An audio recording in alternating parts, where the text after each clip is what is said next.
bila shaka kwa haraka Mwenyezi Mungu anasema ndani ya Qur'an, wala qad karramna bani adam, tumekwisha mkirimu mwanadamu. Mwanadamu ni kinyume na viumbe wote. Kiume mwingine anapoumwa mpaka kufa, inafikia mzoga tu unaoza barabarani au anachimbiwa tu sehemu, lakini Mwenyezi Mungu Subhanahu wa Ta'ala akamfanya mwanadamu anapoumwa au atakufa kwa sababu za ghafla tu, kichwa kuumwa au atangoja kuumwa. Hivyo Mwenyezi Mungu akajalia kwamba mwanadamu atakapokufa, Mwenyezi Mungu akafanya kwamba akirimiwe, anapewa heshima.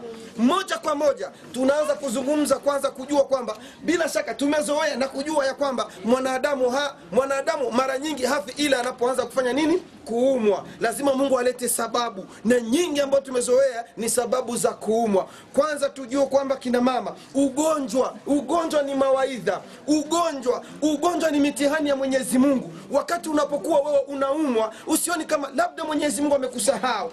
Eleweni kwamba wakati mwingine unapokuwa wewe ni mgonjwa, Mwenyezi Mungu anakupenda. Kuna mtu, ndugu zangu kina mama, amekaa muda wote ameishi hajaweza kumtaja Mwenyezi Mungu Subhanahu wa Ta'ala. Lakini kumbukeni, pindi mtu anapoumwa unamsikia ya Allah, ya Allah, subhanallah, subhanallah, unakumbuka kumtaja Mwenyezi Mungu wakati unaumwa. Na ndio vizuri na ndio sunna. Wakati mtu unapokuwa unaumwa, kwanza ujue kwamba ni mitihani ya Mwenyezi Mungu Subhanahu wa Ta'ala, ni makadara ya Mwenyezi Mungu Subhanahu wa Ta'ala. Sio moja kwa moja uone kwamba mbona Mwenyezi Mungu amenisahau. Jua kama ni makadara ya Mwenyezi Mungu, kisha ukae unamuomba Mwenyezi Mungu akuponyeshe. Mwenyezi Mungu, kama ndio sababu ya mimi kufa, Mwenyezi Mungu nakuomba unifishe hali ya kuwa nimetamka kalima la ilaha illa Allah. Kisha baada ya hapo, ndugu zangu, mtu ukishajua kwamba magonjwa ni ibada, ni miongoni mwa mitihani ya Mwenyezi Mungu Subhanahu wa Ta'ala, inakulazimu kuwa unamtaja sana Mwenyezi Mungu na kumkumbuka sana Mwenyezi Mungu, na bora zaidi kutumia tiba ambazo zilizokuja katika kisheria. Sio moja kwa moja unakwenda kwa waganga, moja kwa moja unafikiri kwamba umefanya nini, umerogwa. Haya, baada ya kujua kwamba hizi ni adabu za yule ambaye sasa anaumwa, tunakuja adabu za yule ambaye anayemuuguza mgonjwa. Yule mtu ambaye anayemuuguza mgonjwa, unalazimika kwanza kuwa karibu sana na mgonjwa, alafu kujitahidi kumtamkisha maneno ya kumtaja Mwenyezi Mungu Subhanahu wa Ta'ala. Alafu jitahidi unapokuwa unamuuguza mgonjwa usionekani kwamba uko mnyonge sana au unajishaua na kujishebedua sana mbele ya mgonjwa. Jitahidi kumuonyesha mgonjwa hali ya ukati.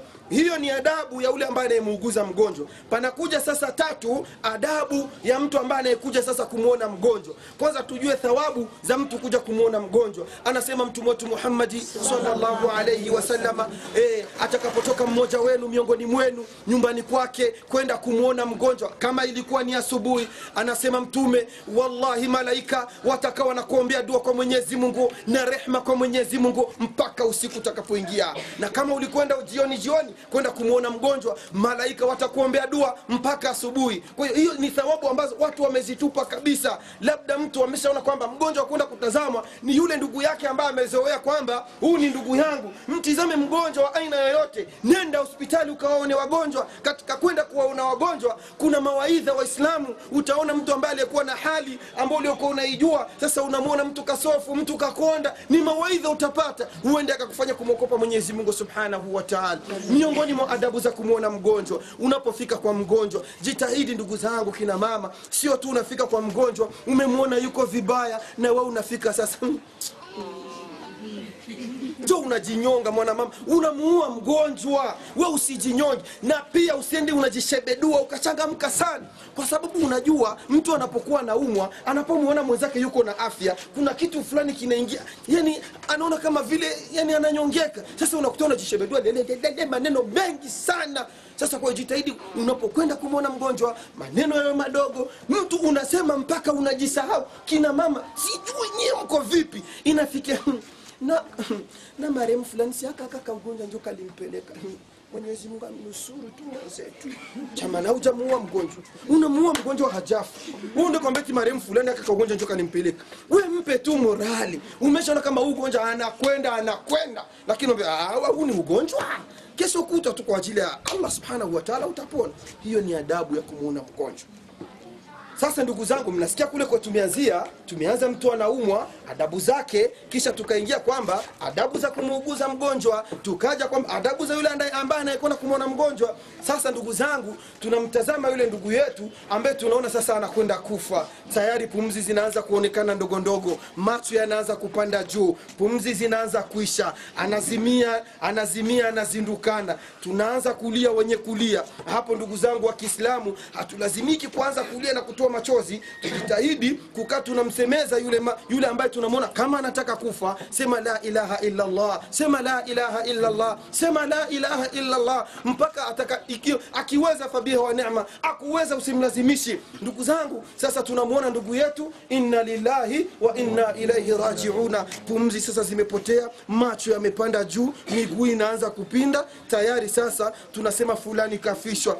Hapo sasa tunaingia maudhui nyingine, inasema alama za kumjua mtu sasa kama amekufa. Kwa wale wenye kuandika, alama za kumjua mtu kama amekufa, kwa sababu kuna wakati mtu atakuwa tu amezimia, mwe mnaanza kulia, mnanyanyua na kuweka kwenye uchaka, kumbe mwenzenu kazimia tu.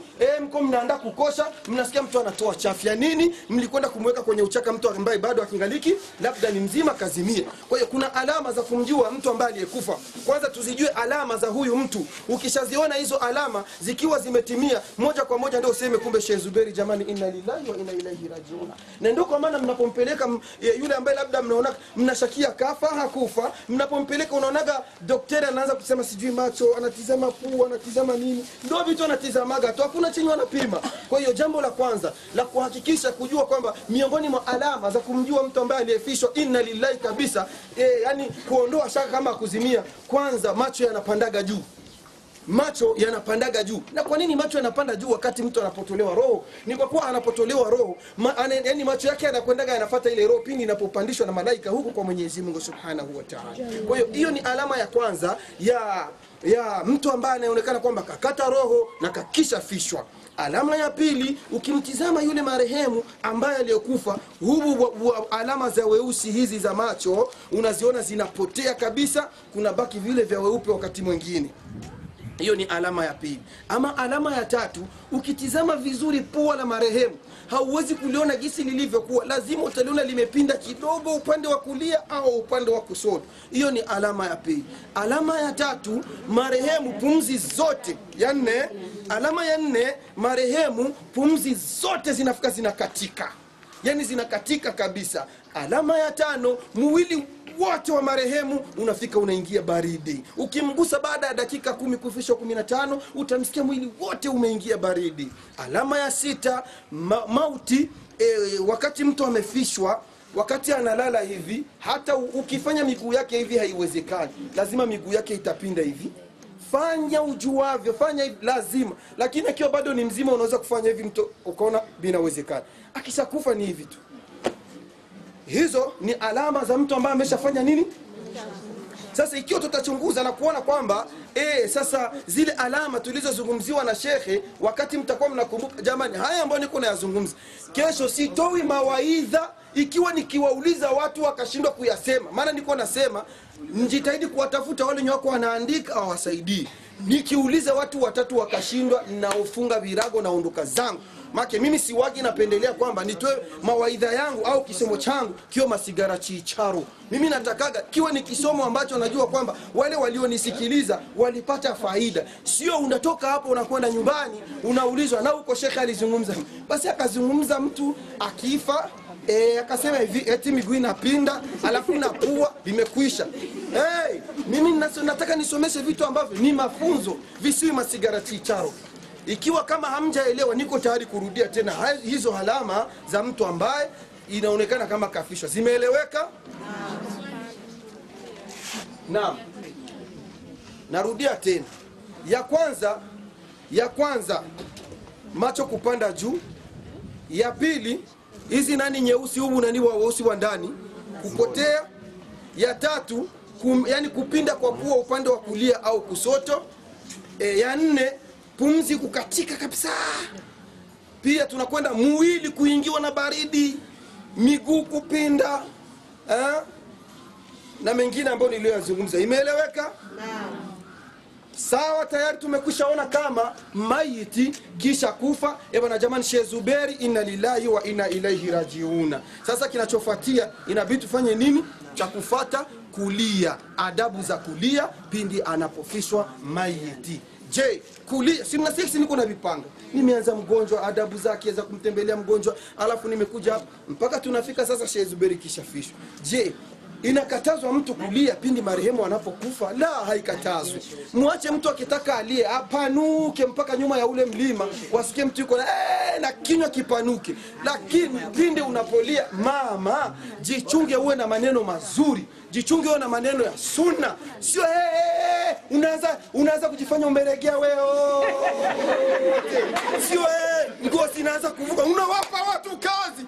Jamani, mshikilieni. Unampa mtu kazi yani ni?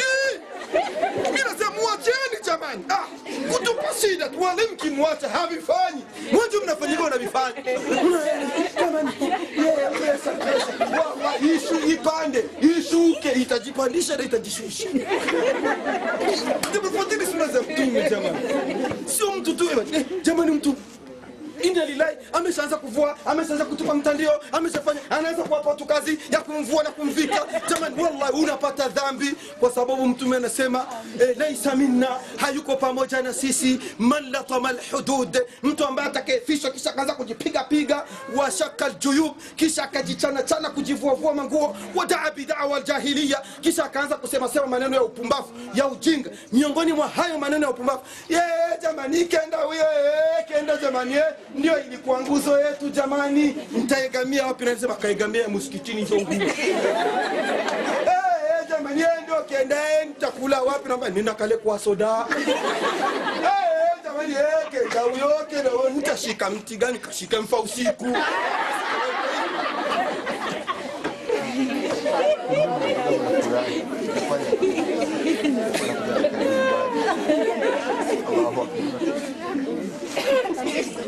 Sasa kwa hiyo jitahidi unapolia kina mama mnapolia lieni vizuri, kama vile alhamdulillah, shukuru Mwenyezi Mungu, kuna baadhi ya kina mama anapolia ndio la ilaha illa Allah alhamdulillah rabbil alamin, huyo kabisa muache apasuke mpaka wakule wasikie. Lakini sijui unasema maneno ya ajabu, sijui ndio huyo ndelele ndio nguzo yangu. La ilaha illa Mwenyezi Mungu yuko huyo, kama kenda yuko Mwenyezi Mungu Subhanahu wa Ta'ala. Kwa hiyo tuwe na adabu ya kulia pindi tunapolia vilioni. Toeni sauti ila na sunna zaidi na vizuri zaidi, lia vizuri. Na kuna wengine ukitaka kujua, wallahi wanalia kwa usutwa na ushakubunaku na ushambenga, halii eti kwa sababu labda ana uchungu na marehemu. Wallahi mimi siku moja niliwakuta watu wamelia mpaka macho yanavimba. Mwenzake kwa naambia, pole sana mwenzangu, na umelia mpaka macho yanavimba. Basi unafikiri mimi nimelia kwa uchungu wa marehemu? Nilivyomwona ule dadake na marehemu, mama na mimi machozi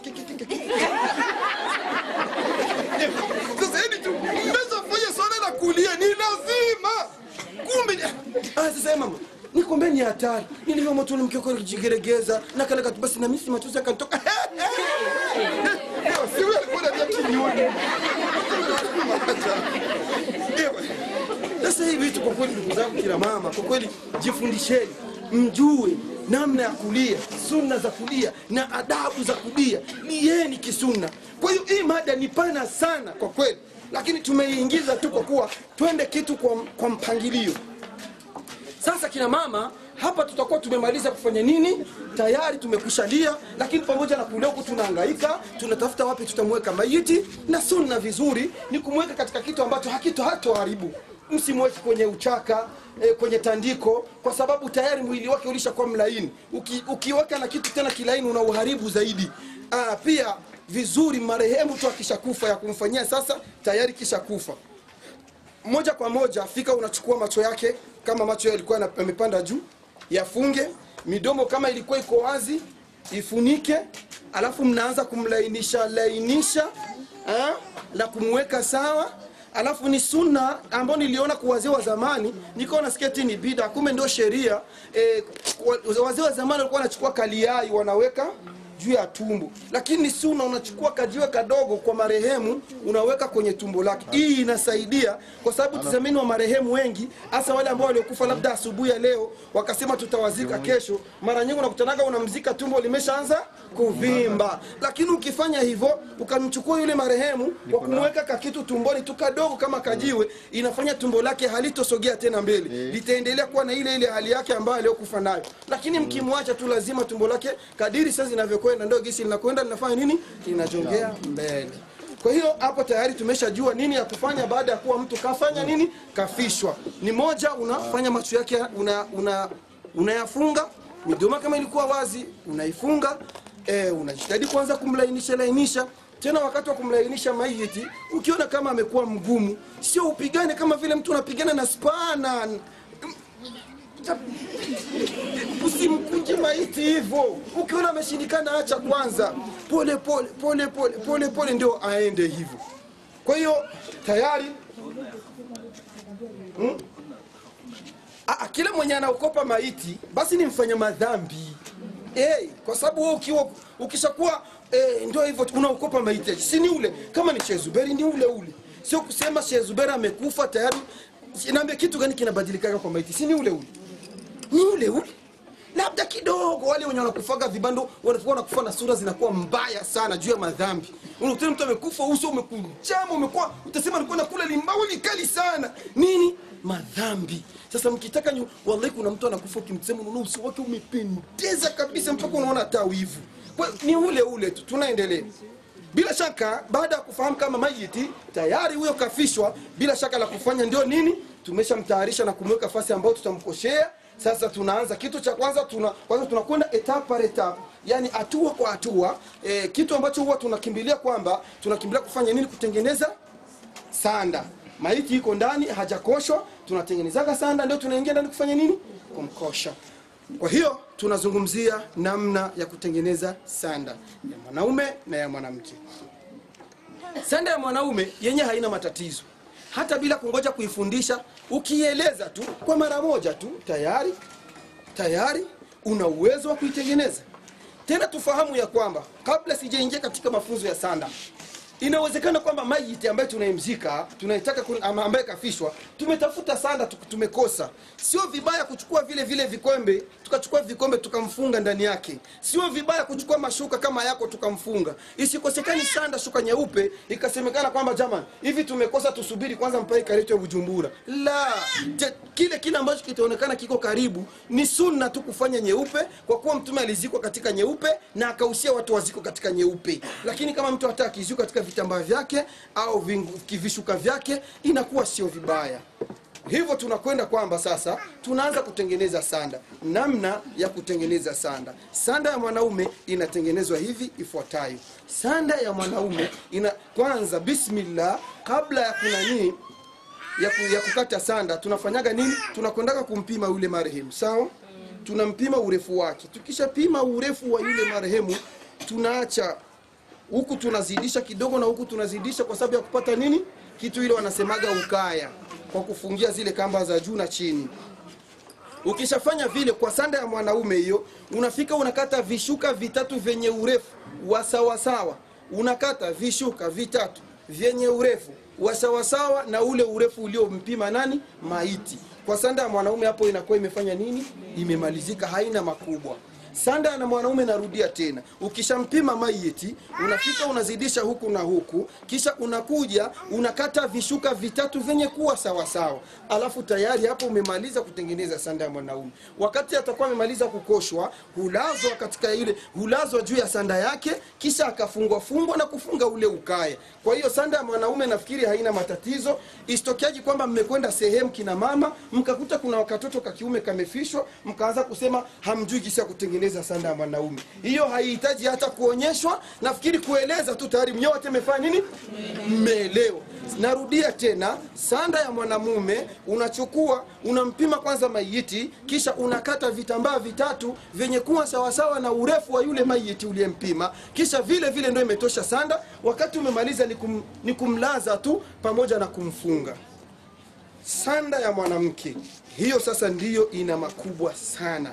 na hiyo ndio tutaieleza kwa kuonyesha na vitendo. Lakini kabla ya kuieleza juu ya wale wenye kuandika, nitaanza kueleza ili isiwape shida. Jamani, ndio kwa maana nimesema leo wallahi ikitokea mtu anatoka hapa ananambia sijui kutengeneza sanda, niko tayari aniambie, niulize mara 100, nitasikia raha, nihakikishe kwamba wallahi mtatoka hapa mnasema tunamshukuru Mungu, tangu leo tumejua kutengeneza sanda.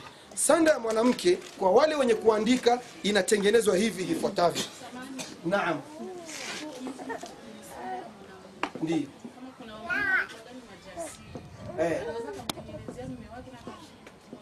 Ndio sunna, ndio sunna mke kumuosha mume wake. Ndio sunna kabisa. Mke kumuosha mume wake, mume kumuosha mke wake. Hiyo ndio sunna. Na ndio inapendeza zaidi. Sanda ya mwanamke inatengenezwa hivi ifuatavyo. Jamaa, nakuombeni hivi ambavyo wenzenu wako wanaandika kavitafuteni. Na alhamdulillah, sababu ya mimi kuileta hii kamera, maanake sikutaka mafunzo masigara chicharu. Nilitaka ni tuvifunze vionekane, na ulikuwa kwenye darasa, na inshallah atakayekuwa na uwezo atainunua CD hiyo. Na wala haitauzishwa CD hii. Aslani haitauzishwa. Bali wana kikao wote wataichukua kwa bei ya ile CD vierge. Sawa na jinsi atakayopanga Sheikh Rashid, lakini namna gani itatengenezwa hiyo sasa nyie ndio ambao mnaijua, au sio? Tunaendelea. Sanda ya mwanamke inatengenezwa hivi ifuatavyo. Ndio maana niliwaambia kwa jinsi ninajiamini. Hakuna tatizo mama yangu. Lakini tatizo sasa uko unasikiliza darasa mgongo umeweka huko. Hapo sasa ndio unaniua. Niulize swali. Ndio. Ndio. Ndio.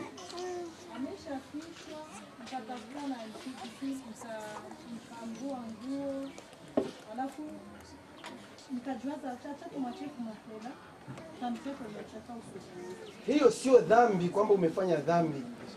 Inakuwa sio dhambi. Aslan, tunaendelea. Sasa ndugu zangu kina mama, sanda ya mwanamke inatengenezwa hivi. Sanda ya mwanamke inahitaji vitu vitano. Sanda ya mwanamke inahitaji Sanda ya mwanamke inahitaji jamani, mwenye asikii kwa Kirundi tunawashei watatusaidia hapa. Hamsikii mwe wote? Sanda ya mwanamke inahitaji vitu vingapi? Vitano. Sanda ya mwanamke inahitaji vitu vingapi? Vitano. Sawa. Bimaana sanda ya mwanamke inahitaji jamvi mbili. Moja, andika pale, moja, jamvi mbili. Mbili, mtandio. Tatu, kanzu. 4, jipe. 5, koteksi. Mmenielewa? Sanda ya mwanamke inahitaji vitu vingapi? Narudia tena. Jamvi mbili, mtandio, kanzu, jipe, koteksi. Jamvi mbili, mtandio, kanzu, jipe, koteksi. Jamvi mbili, tunaanza jamvi mbili, mtandio, kanzu, jipe, koteksi. Tunarudia tena. Jamvi mbili, mtandio, kanzu, jipe, koteksi. Tunarudi tena. Jamvi mbili, mtandio, kanzu, jipe, koteksi. Tunarudi tena. Jamvi mbili, mtandio, kanzu, jipe, koteksi. Rudieni tena.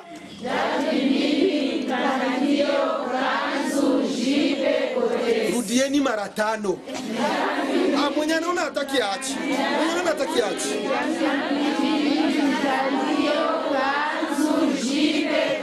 Mara moja,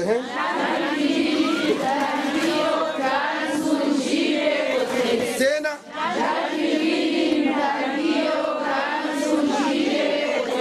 Tena.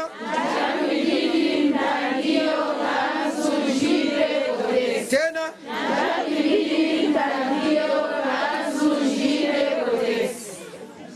Mara mwisho.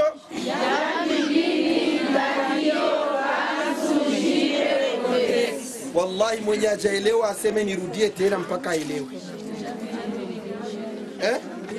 Mtaviona, ndio nimeanza tu kuzungumza, alafu ndo nitafikana navifanyia sasa pratiki. Ndio nimeanza tu kwanza kuzungumza. Jamani, mmeelewa? Jamvi mbili ni vishuka viwili venye unatandika chini, vile vile venye utakuwa umekata kwa ile sanda. Wanaviitaga jamvi. Jamvi mbili. Mtaviona wakati nitakuwa niko sasa ninatengeneza hiyo sanda.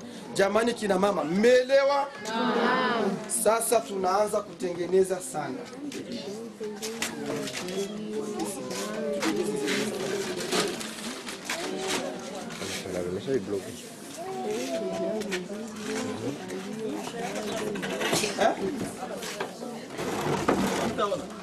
Sasa kuna wale wanakuja.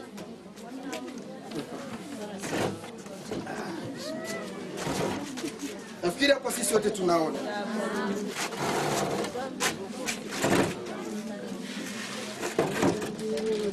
Hapa sisi wote tunaona. Kwa hiyo maana nimekuja nimejieneza kila kitu kwa kweli. Huyu ndio maiti ambaye kafishwa. Huyu ndiye maiti ambaye kafishwa. Bila shaka kitu cha kwanza huwa tunamvua nini? Nguo. Tuko tunasoma jamani, tuko tunatania. Jamani mngekaa kimya kwanza mkasikia. Kitu cha kwanza maiti anapokuwa amefishwa tunafanyaga nini? Tunamvua nguo. Kwa hiyo huu ndio maiti wetu ambaye kafanya nini? Kafishwa. Kama nilivyowaambia, tunafika tunamfunika macho, midomo, tunamweka sawa, tunaanza kumlainisha tunamweka sawa. Mko na mimi kina mama? Sasa tunatengeneza sanda ya mwanamke. Mmoja unaanza kumpima maiti kwa wale wenye kuandika. Mmoja unaanza kumpima maiti. Na katika kumpima maiti hakuna kauzi hapa au karuti au mtete. Kitu hakuna.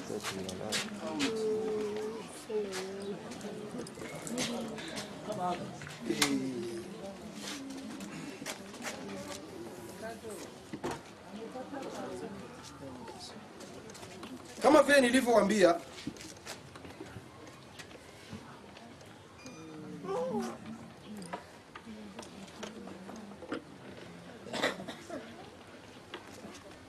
kweli wallahi mwenye kutoka anajua kutengeneza sanda, basi nafika na hewa kazi ya kusomesha kutengeneza sanda kabisa. Katika kumpima maiti mnaendaga kule ndani, mnafanya aje? Tunampima maiti mmoja kwa wale wenye kuandika. Ukiandika kima namba hivi ndio utavikumbukaga vizuri. Mmoja unaanza kumpima maiti, unazidisha huku kwa sababu kupata nini? Ule ukai. Mnaniona? Sawa? Hichi ndio kipimo ambacho tumeshapata cha kumpima nani? Maiti. Sawa? Moja unampima maiti. Mbili unakata shuka 5 zenye urefu wa gisi ulivyompima maiti. Mnaviona? Moja unafanya nini? Mbili unafanya nini? Unakata shuka 5 zenye urefu wa gisi ulivyompima nani? maiti. Shuka ngapi? Yaani ndio nataka niwaoneshe gisi nilisema nitaifundisha sanda ieleweke kwa njia fupi. Kwanza unampima maiti. Ukishampima maiti unakata shuka 5 zenye urefu wa sawa na yule maiti. Unakata shuka 5 zenye urefu wa sawa na yule maiti. Tumeshazidisha. Nafikiri mmeona jinsi tulivyozidisha. Leta ile shuka shehe. Jamani, hii ndio sanda tunaanza kuitengeneza, sawa? Sheikh Rashid, simama.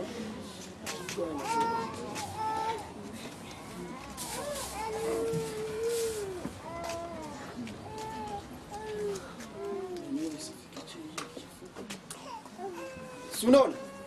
Niliwaambia tunakata shuka 5 zenye urefu wa sawa na vile tulivyopima. Sawa?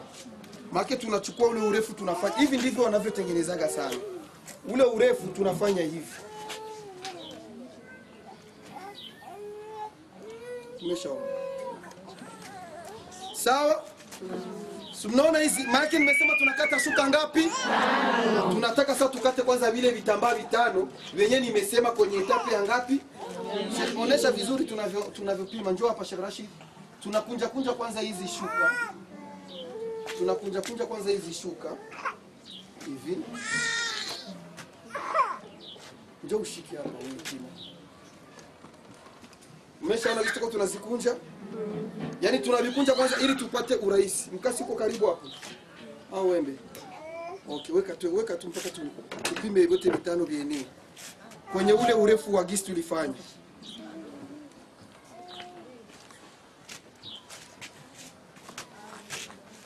Ndio maana nilisema kwamba tumshukuru Mwenyezi Mungu kwa kweli. Kwa sababu ungelijua vipi kama usingelikuja kwenye darasa? Ungelijua? Hapa tunataka tukate vile vishuka vitano, maana tuko tunakata sanda kwa kuionyesha jamaa, sio mtumbure macho wakati ambapo mnaona nina uwezo wa kusema najiharamishia kurudi Kitega. Sheikh, hizi zijawa sawa, tuzifanye ziwe sawa. Leta hii, nipe kwanza hii. Rudisha huko. Nataka hii, acha kwanza. Acha hapo hii, nipe hii. Shika kokoto. Oho, shika.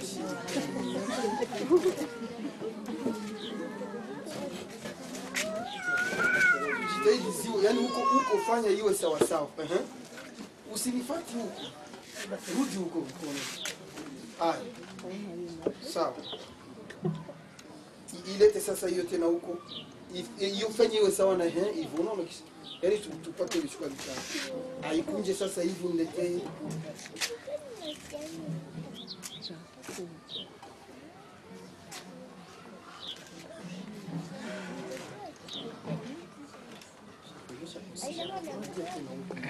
Tunataka hivi vitambaa vyote viwe sawa sawa hivi.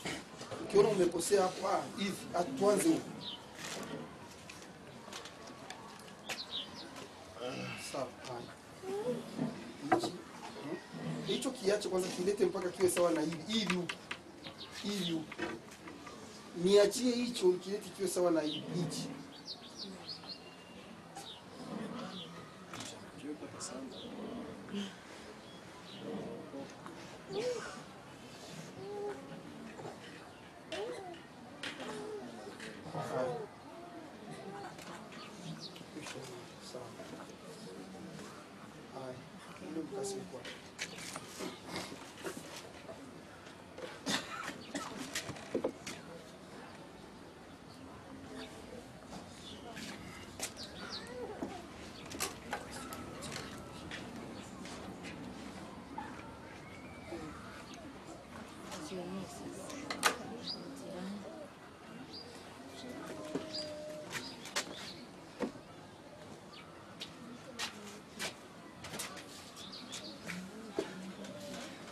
Au ukiona kuvikunja hivi vinakuudhi, unaweza kukata kimoja tu.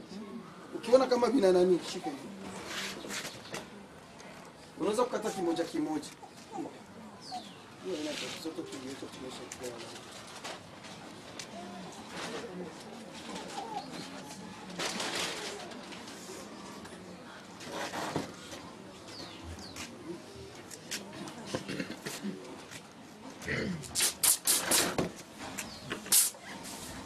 Yaani hivi ndio vile vitambaa vitano ambavyo tumepima ule urefu wa maiti. Sasa tunavikata. Sawa? Moja, sawa?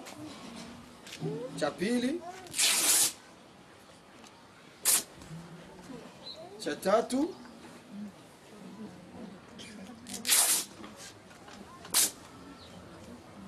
Cha nne.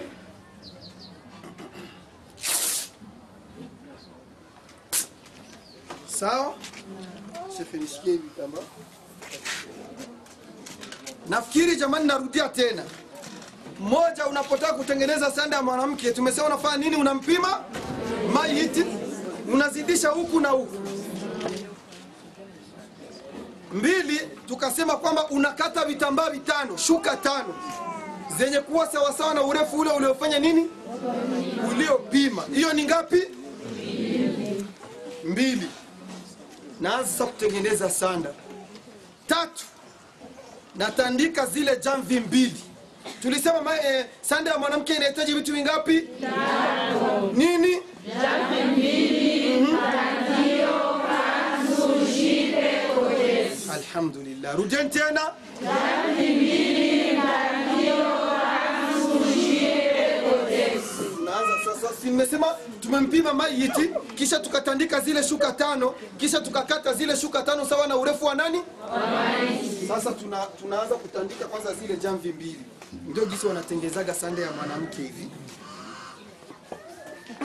Tunaanza kutandika zile jamvi 2. Unaona? Zile jamvi 2. Sawa. Enda kule tutavilinganisha kule. Hapo pembeni hivi. Sawa? Jamvi la kwanza hilo.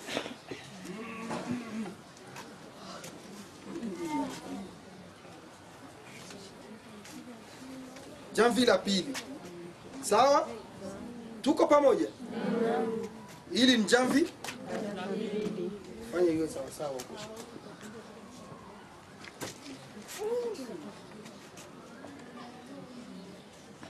Kwa hiyo hizi ni jamvi. Sasa hapa huko hivi huko na huko karibu. Huko ndio karibu kwa hivi. Fanya hivi sasa. Sawa. Hizi ni zile jamvi 2 ambazo ziko urefu wa sawa sawa na yule maiti ambayo mpima. Katika vile vitambaa tulivyokata tunabakia na vitambaa vingapi? 3. Tunachukua kitambaa cha 3. Kitambaa cha 3. Sawa. Hichi ndio kitambaa. Nisikilizeni vizuri, sijasema. Si unaona hichi kitambaa cha 3? Mnanifuata vizuri? Hichi kitambaa cha 3. Pale niliwaambieni kama sanda ya mwanamke haina chenyewe, unakikunjaga tu mara 2 hivi. Unaona? Chenyewe unakikunjaga mara 2. Hii ndio inaitwa kanzu. Kukunja tu mara 2 hivi ndio inaitwa kanzu. Kwa hiyo kitambaa cha 3 tumesema tunafanya aje? Tunakikunja mara 2. Hii ndio inaitwa kanzu. Ukishakikunja mara 2 unakata shingo.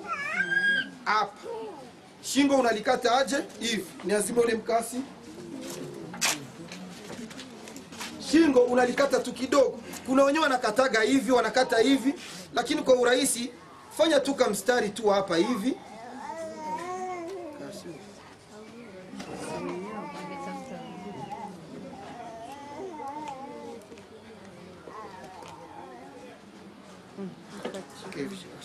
Yaani unafanya tu kama mstari hapa hivi, kisha unatoboa tu hivi. Yaani fasi kwenye kiasi kichwa kitafanya nini? Kitapita. Jamani, mmeona? Unachukua kitambaa cha 3. Yaani usihangaiki sana. Kitambaa cha 3 unakikunja mara 2. Ukishakikunja mara 2 unakata shingo. Si mmeona kisi nimekata shingo? Kuna ufundi jamani? Hakuna ufundi. Ukishakata shingo, ile kanzu unaitandika sasa. Tandika hapo Shakarashi. Inakutana vizuri. Sawa. Mmeshaona kwa nimeitandika ile kanzu. Maki niko nafundisha ili muone. Kwa nini hii kanzu nimeitandika hapa? Kwa sababu wakati tutamleta mayiti, si tutamuingiza humu ili kile kichwa chake kitakuwa kiko hapa. Kwa sababu hii ni maeneo ya kile kichwa. Teremsha tena chini kidogo. Hii kanzu. Jamani, mmeona maeneo ya kanzu? Yaani unajitahidi wewe mwenyewe tu unapimia kwenye kichwa cha marehemu kinaweza kikaka. Wakati wa kumfunika ile sanda tupate nini ule? Ukaya. Jamani, narudia tena. Sanda ya mwanamke inahitaji vitu vingapi? 5. Semeni.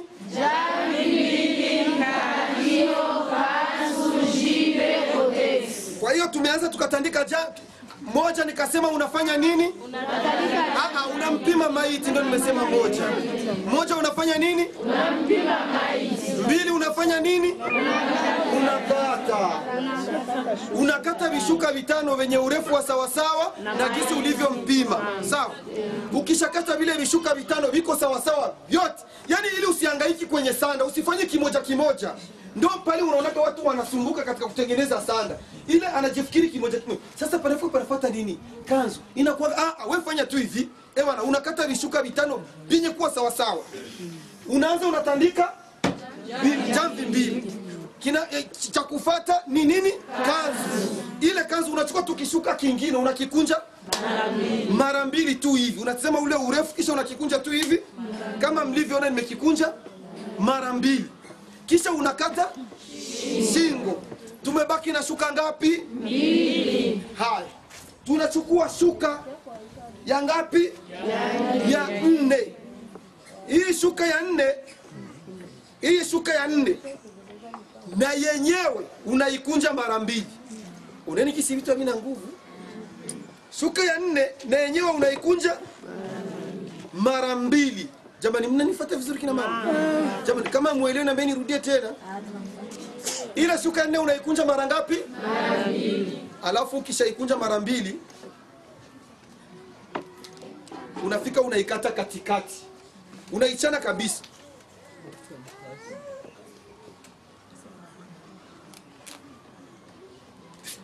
Unaichana mara mbili. Ukishaichana mara mbili, kila kipande ulichochana ndio jipi.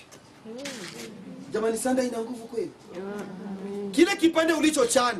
Maana yake tu mtu akisikia jipe anafikiri ni hizi zenu zenye mtaremba, uweke elastiki, ufanye nini, uweke pasula hapa. Ni shuka tu. Kwa hiyo mbili yani kishuka cha 4 tunafanya nini? Tunakikunja mara mbili kisha unakata. Hii ndio jipe. Hii ndio jipe. Kama mlikuwa mnajua jipe ina nguvu, haina nguvu kina mama. Sasa ile jipe tunaitandika wapi? Chini ya kanzu. Tunaitandika, tunafunua kanzu hivi, mnaona? Kanzu tunaifunua hivi. Nifateni vizuri. Yaani niko nasema, mwe mtizame hapa, mtizame hizi ndevu zimekaa kama huko. Mnatizama hapa. Hapa. Sasa unapandisha kwanza ile kanzu hivi. Jamani huko mko mnaona? Mnaona? Shenjo, wao bakia tu wataona.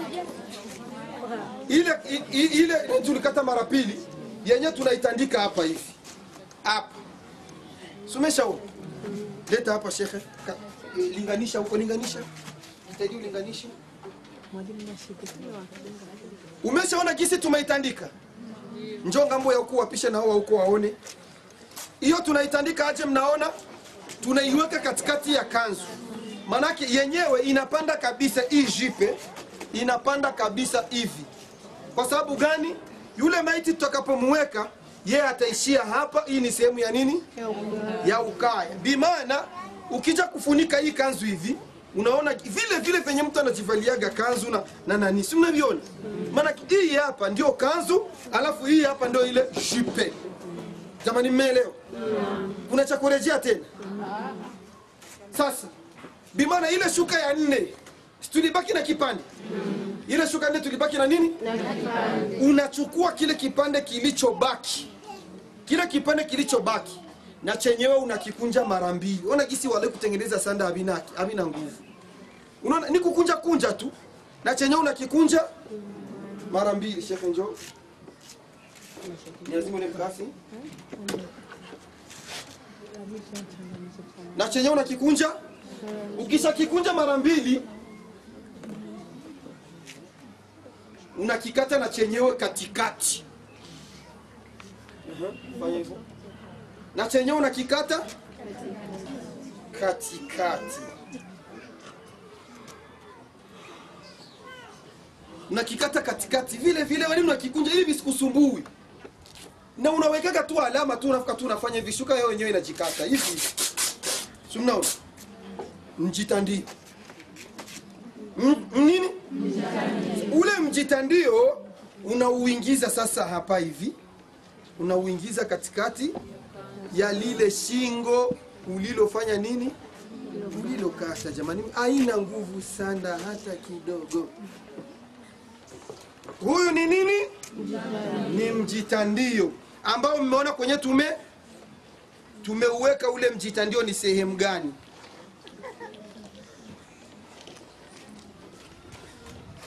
Mnauona mjitandio tumeweka wapi? Ule uzunisha niwekea kwa mwana msina. Jamani kina mama, mnaona? Mmeona vizuri? Haya, mmeona kwa nimeingiza mjitandio, umeingia kule kwenye shingo lake. Kile kitambaa kilichobaki ndio cortex. Kile unakikunjaga mara mbili tu hivi, mara mbili tu hivi. Mnaniona vizuri kina mama? Unakikunja mara mbili hivi.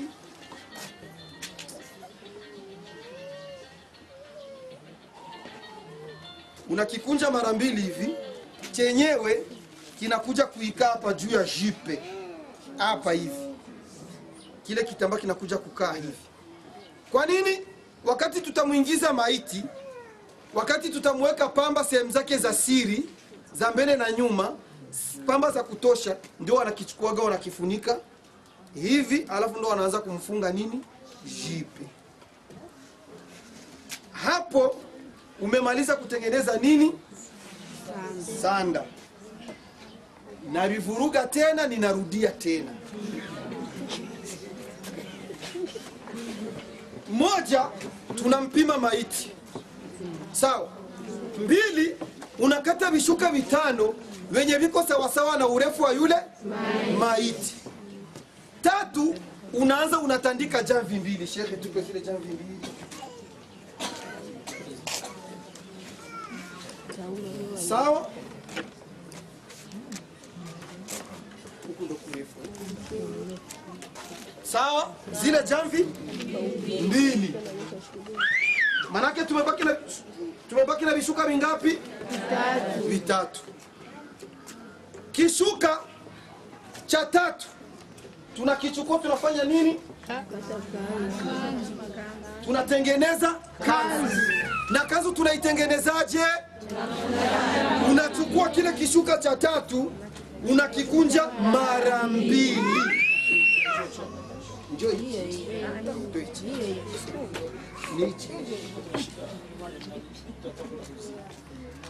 Unakikunja mara mbili, sawa? Mnaniona vizuri? Unakitandika juu ya zile jamvi. Ndio nini hii? Kama ni kanzu ina ufundi. Maana kimkisikia tu kanzu unaona ni ile ya kwa tayari. La, ni hii hapa. Wewe unakunja tu mara mbili. Sawa? Kuna wengine kama wanamwaga tu kufanya hichi, wanafikona kikata kama vile wanakipa mara mbili ya hichi. Wanafika wanakikunja juu kanzu iwe ndefu. Lakini hiyo ni kazi. Inakufanya ukawie. Unaona? Tandika hapo shekhe. Mmeona fasi ninatandika kanzu? Pandisha tena kidogo shekhe. Kidogo. Linganisha huko, linganisha huko. Jamani, mmeona fasi nimetandika kanzu? Tumebaki na vitambaa vingapi? Viwili. Nachukua kitambaa kile cha 4. Kama nilivyokuelezea. Kile cha 4 na kikunja mara mbili. Sawa? Cha 4 na kikunja mara mbili kama mlivyoona. Unakikunja hivi mara mbili. Ukisha kikunja mara mbili, unafika unakichana. Sawa? Ndio kile nilichana ndio hichi. Hichi ndio kinaitwa nini? Jipe. Pandisha juu. Haya. Mmeona kwa nimeweka jipe? Sawa? Haya. Tunachukua kile kipande chenye kilibaki kwa ile shuka ya 4 na chenye tunakikata, tunapata hemo nini? Mjitandio. Tunapata hemo nini? Mjitandio. Shekhe, niletee huko.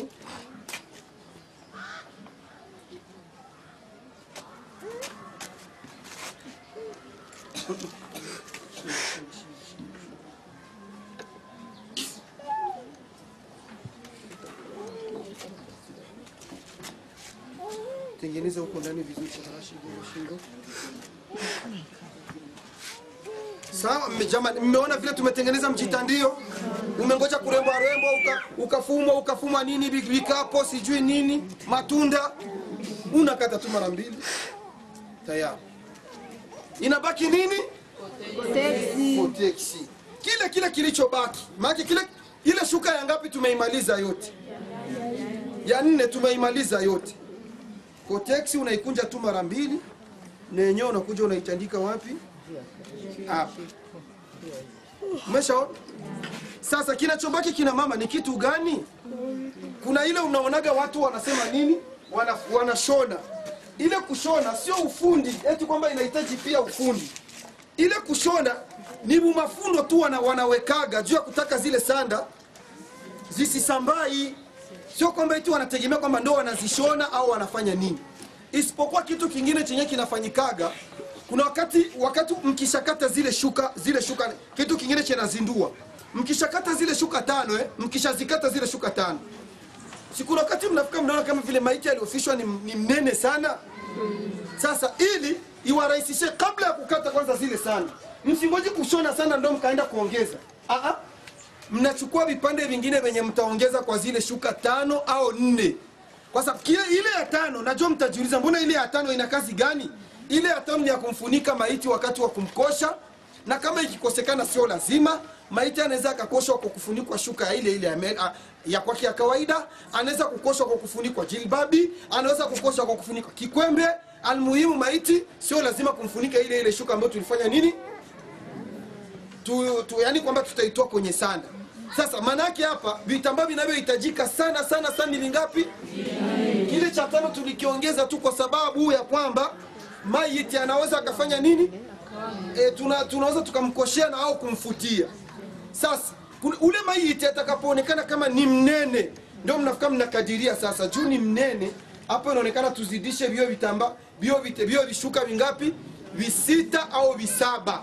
Juu vile wenye mtavikunja hivi kwa kuongeza huku pembeni juu ya kwamba maiti ni nani? Ni mnene. Maana hicho ndio chenye imefanya nini? Mnakwenda kwanza mnakwenda kuvishonesha kwa fundi, vyote vinakuwa sawa vyote ili viwarahisishie. Yaani ukitaka urahisishiwe kukata sanda kina mama kama mlivyoona, ni kama vile nilivyokuonyesheni, unapima vishuka 4 au 5 venye kuwa sawa. Unatandika viwili ambao ndio vinaitwa jamvi, kisha cha 3 unakikunja mara 2, unaweka unakata shingo, kisha unafanya nini? Unatandika juu ya zile jamvi 2. Kisha kishuka cha 4 unakikunja mara 2, unachana katikati, ndo jipe unatandika. Kile cha 4 ulichochana katikati unachukua tena kile kipande unakichana katikati, unatoa hemo mjitandio pamoja na nini? Sasa kufunga wanafanyagaje? Nione nitizameni vizuri.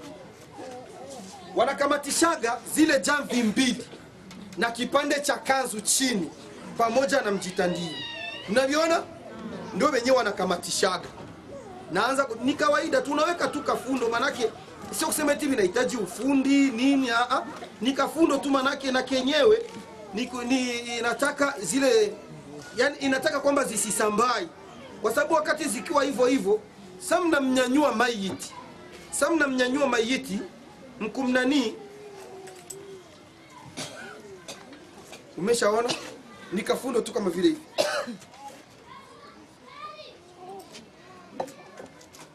Umeshasikia?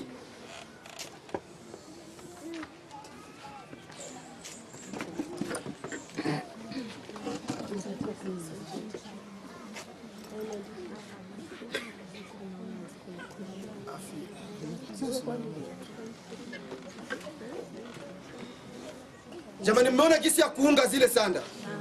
Mmeviona kisi ya kuunga? Ni mafunzo ambayo ni kama tuko nani. Mmeona kisi ya kufunga? Ile sineno imekuwa. Maana hapa tumeunganisha jamvi 2.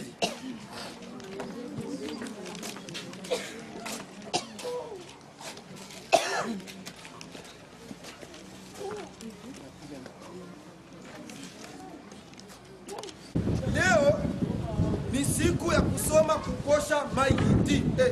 Na tulianza huko jana tukamsoma binadamu bado ni mzima, tukamsoma anaumwa, tukazungumzia sunna za kuumwa na za kumuuguza mgonjwa, kumtembelea mgonjwa mpaka anakufa, sunna za kulia, ni hukumu gani ya kulia, tukaingia mpaka marehemu anakufa, ya kumfanyia marehemu baada ya kufa, tukaja sasa kufanya nini, tukamtengenezea sanda, na leo sasa tunamkosha. Watu wengi katika kukosha maiti huwa wanaifunika hivi, lakini si sunna. Sunna ya maiti unapotaka kumkosha ni kumfunika maeneo yake ya siri. Sunna ya maiti unapokosha ni kumfunika maeneo yake ya siri, ndio sunna ya maiti. Na siwezi kusema kama ni dhambi kumkosha umemfunika kile kinani au umefanya makosa, la, bali sio vibaya, kwa sababu kuna mtu anaogopa labda kukana muosha maiti kwa anaona uso wake, labda imani itakuja nyingi zaidi. Sio mbaya ikiwa kama utafunika pia. Sasa kabla ya kuingia katika masuala ya kukosha, na kuombeni kina mama, fungueni masikio tangu leo msikie ni maiti gani ambaye anayekoshwa na ni maiti gani ambaye hakoshwi, kwa sababu wapo maiti ambao wanaokoshwa na wako ambao hawakoshwi.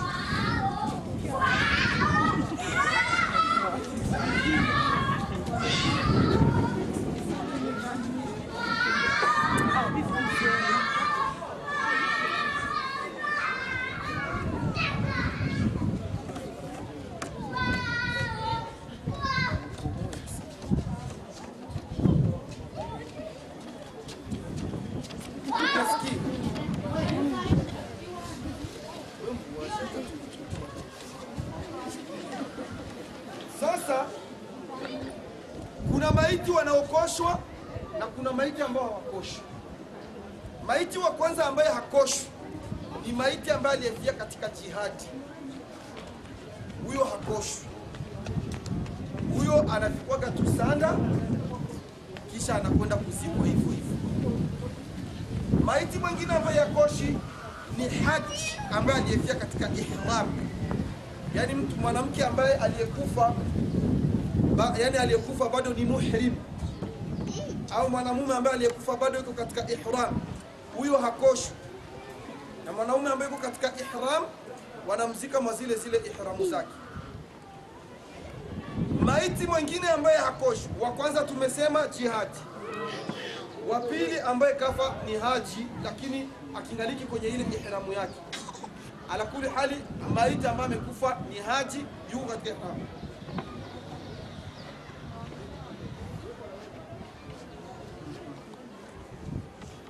Mimi naacha tuendelee, alafu tutakuja kuieleza ihramu maana yake, kwa sababu tutakuwa tumeingia kwenye mlango wa hija sasa. Acha tueleze ya muhimu yenye vinatuhitaji. Maiti ya tatu ambayo haikoshwi ni mtoto aliyeporomoka, mimba iliyoporomoka ambayo iko chini ya miezi minne. Aje amelia, afanye nini? Mimba yoyote ya kuteremka ikiwa chini, yani hapa msingojeki tena kuuliza mkahangaika. Na mimba imeporomoka, wewe uliza tu. Ile mimba iliporomoka, ilikuwa ni ya miezi mingapi? Ikiwa ni mimba ya chini ya miezi minne, yani 3 na nusu, 3 na siku 30, 3 na siku 25, miwili, umoja, hiyo mimba ikiporomoka, huyo mtoto hakoshwi, haswaliwi, anazikwa tu hivyo hivyo. Mbeleo mimba yoyote ya kuteremka imeporomoka ya chini ya miaka ya miezi minne, hiyo haikoshwi, haiswaliwi, haivikwi sanda, mnazika hivyo. Mimba yoyote itakayoteremka kuanzia miezi minne, mnanifuata vizuri? Miezi minne mpaka kupanda, hiyo hakuna kusema jamani alilia hakulia. Huyo tunamkosha, tunamvika sanda, tunamswalia.